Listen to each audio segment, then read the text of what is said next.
The more sugar, the more honor. Oh, this is a member of the Voice of Reason. I'm coming at you. And I'm now going to share part 2. I'm going to share the van story, yes. And by the way, that the furniture breaking happened after the van story. If you were to expel the terrorists and to plant their flags here and close the madrasas, and teach your children to hate to respect people's privacy, the only people that I'm going to share about are Shane, Scott, and myself. I don't care if I mention Shane's name because Shane did a lot of inconsiderate shit. It was unbearable to live with. But there's other people I will not mention. But one time, Scott and the other guy that we lived with were going to spend Easter with his sister. His sister showed up wearing a tan cashmere coat and a dark brown pantsuit. I mean, she was dressed in all business. And I could tell by the way his sister was dressed that she was not adequately accustomed to seeing some of the weird, unorthodox things that we had to look at on a daily basis.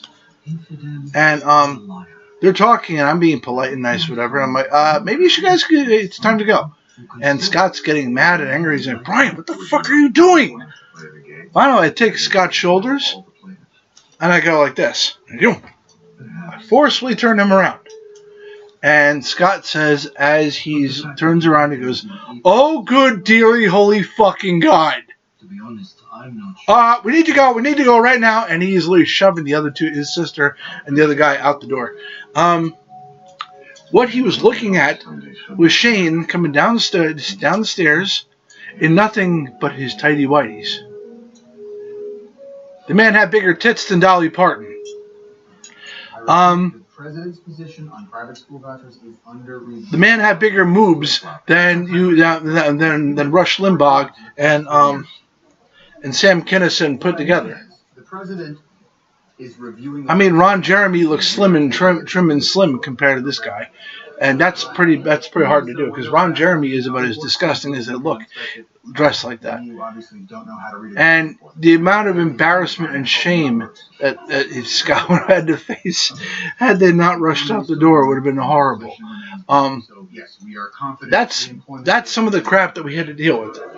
Only somebody truly scumbagish would put people in that kind of position. Now let's get back to the van story. Me,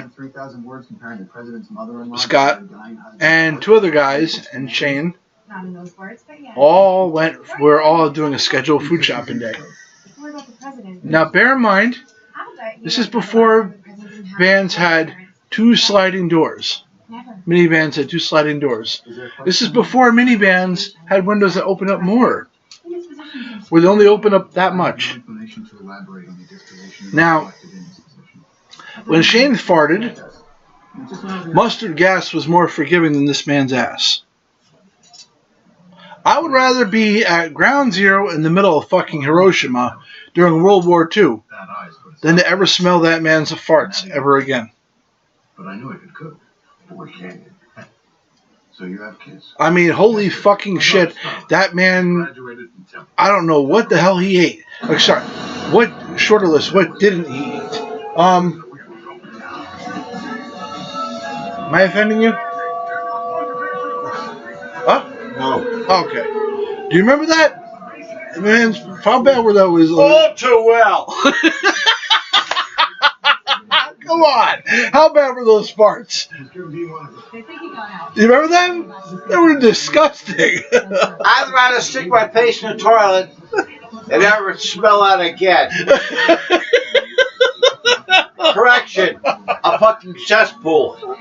Ooh, man. See? Anyway, riding in the van, Scott's sitting next to me. Other 2 guys are behind us.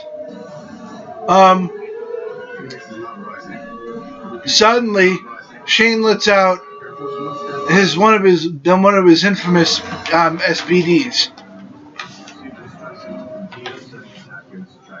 And SBT, silent but toxic. Sorry, his SBT, silent but toxic. And Scott and I bore the brunt of that horrible what the fuck that came out of that fat ass of his. And it just hits me right in the face, and I go to hit him.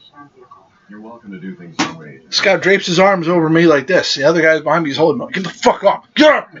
And I'm just mad. I'm like, I will kill you. Like, I'll break your fucking face. Get off me. And the driver goes, who's farting? And I went, Shane. She goes, you don't have to yell. You're not the one whose face you farted in. I was pissed. And the van pulls up to Walmart. Shane goes to get out. She goes, no, you stay here. You smell what you did. Knowledge you don't have. My job is to protect the president. I just got yelled at because of you. Sit your fat ass down right now.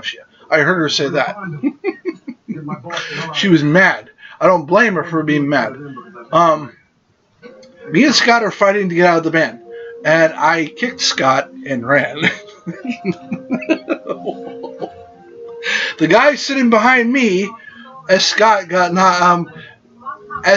getting up from being kicked by me, goes to get out of the van, and his big flabby fat arm, muscle arm, knocks Scott back in the van a second time. At this point, I'm ready to kill. Yeah, and the guy at the far left of the van is going, like perking his lips out the back window, trying to get what little air and oxygen he could. We're all like fighting to get out of there. By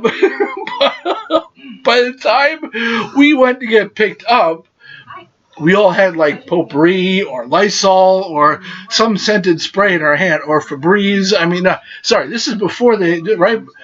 I mean, this is before Febreze was invented. One of us said, I said, if he does that shit again, I'm shoving one of these cans right up his fucking ass. Well, thank you for coming. And it will fit, too. Yeah, I know, right? It would have fit, too. And the driver goes, can I see one of those? All four of us in unison goes, no! Turns out she had to pull the van up into a parking lot, fumigate it, and had to open up all the windows and doors, and literally had to sit there and use industrial strength scent bomb that you can only buy for restaurants and office buildings. She had to borrow that from the bank, that the parking lot that she pulled up in, just to be able to get rid of the smell. And the bank manager had to show her how to use the stuff. So he literally, that guy put the staff person in a very awkward position because the smell would just not go away, and she was mad. And later on, I apologized for yelling, and she said, no, it's okay. If I was in your shoes, I would have killed him. No, sir, there is no. I saw them holding you back. Like, yeah. But that's only and then it was only a small fraction. Shortly after I moved out, though, he was rocking back and forth